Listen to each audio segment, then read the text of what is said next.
Hello food lovers, welcome to our channel. నేను మీ రాణి Eramsetti. Friends, ఈ రోజు మీల్ మేకర్ తో పకోడీ చేద్దామండి. దానికోసం గిన్నెలోకి వాటర్ పెట్టుకుని స్టవ్ ఆన్ చేసుకుని వాటర్ కాగించుకోండి.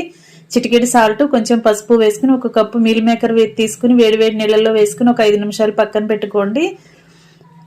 బాగా నానిన తర్వాత ఉడికిన తర్వాత వాటిని స్ట్రైనర్ తో వడకట్టుకుని వాటర్ అన్ని పిండేసుకోండి. ఇప్పుడు ఒక మిక్సింగ్ బౌల్లోకి మీల్ మేకర్ ని వేసుకుని చిటికెడు ఫుడ్ కలర్ వేసుకోండి. తర్వాత టేస్ట్ కి సరిపడా సాల్ట్, కారము, గరం మసాలా, అల్లం వెల్లుల్లి పేస్ట్ వేసుకుని 3-4 టేబుల్ స్పూన్లు శనగపిండి, 2 టేబుల్ స్పూన్లు మొక్కజొన్న పిండి వేసుకుని మీల్ మేకర్ ని ప్రెస్ చేస్తూ బాగా కలుపుకోండి. తర్వాత తగినన్ని వాటర్ పోసుకుని కలుపుకుని కొంచెం ఆయిల్ కూడా వేసుకుని కలుపుకోండి.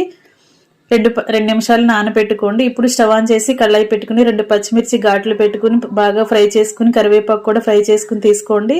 ఇప్పుడు రెడీ చేసి పెట్టుకున్న పిండి నుంచి కొంచెం కొంచెంగా పిండిని తీసుకుంటూ ఆయిల్లో వేసుకుని డీప్ ఫ్రై చేసుకుని సర్వ్ చేసుకోండి. మరొక రెసిపీతో మళ్ళీ కలుద్దాం. Thanks for watching. నేను